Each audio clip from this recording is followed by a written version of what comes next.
Welcome to MagicMarkup. This is a tool that Houdini built internally to help track bugs and issues.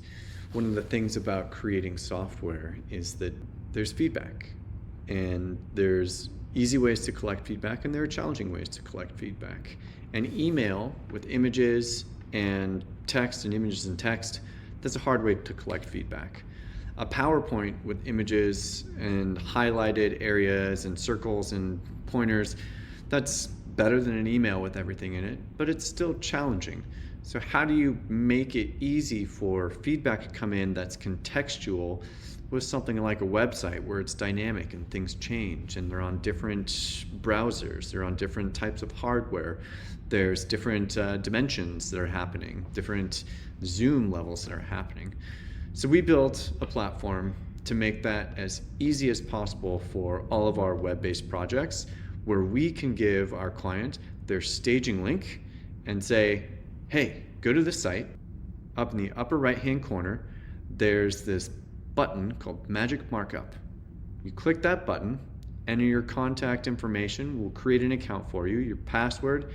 When you are signed in, you'll have the ability to see all of the feedback that's been tracked to date. All of these are different comments, there are images associated, and then we can reply to those comments back and forth. You can see here's a comment here. Just need a little bit more clarity. So let's say I'm on this home page and I want to give some feedback about this testimonial. Well, I come up here and I say, let's take a picture. So I select the camera icon. Then I'm going to grab this pin and I'm going to pin it. Let's go right here. And I'm going to write this comment. This doesn't look exactly like the designs. This is a placeholder comment. When I hit submit, it captures the photo for me and gives me an opportunity to actually mark it up. So you see up here, I've got a squiggly line that I can select, and I can draw, I can circle it, I can add arrows, I can also add text. Is this right?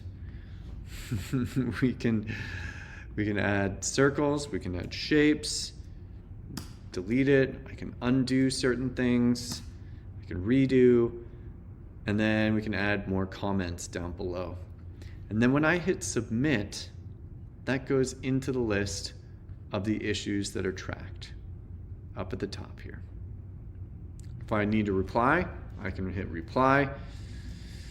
We can delete this. Submit, and there's a whole history of what's going on here. And let's say I navigate away from this page. Let's go look at another page. It will automatically load the other issues that have been tracked already and the comments that have been made in the toolbar here. But I want to go back to the comment that I made before. So if I click on that, it actually automatically navigates us to that particular page and then opens the image that I've submitted. What's interesting is we can get all of our browser info. So now I know when a client submits an issue, they were on Chrome, they're on Mac OS, all of the information that we would sometimes have to ask but never receive to try to debug an issue, that automatically is saved. And then when we export all of this data to import it into Asana, everything's there for us to reference. The development team can actually see how to reproduce the issue and the bugs the same way. We're going to go ahead and delete this because we don't need it anymore. So that's our MagicMarkup tool with a really quick synopsis. And this tool has been invaluable for a lot of our web projects and our interactive experiences so that our clients around the world can jump in, provide feedback. We're all understanding and looking at the same piece of information, the same picture and the same website, and we know how to make the updates accordingly and save a ton of time across the board. Welcome to MagicMarkup.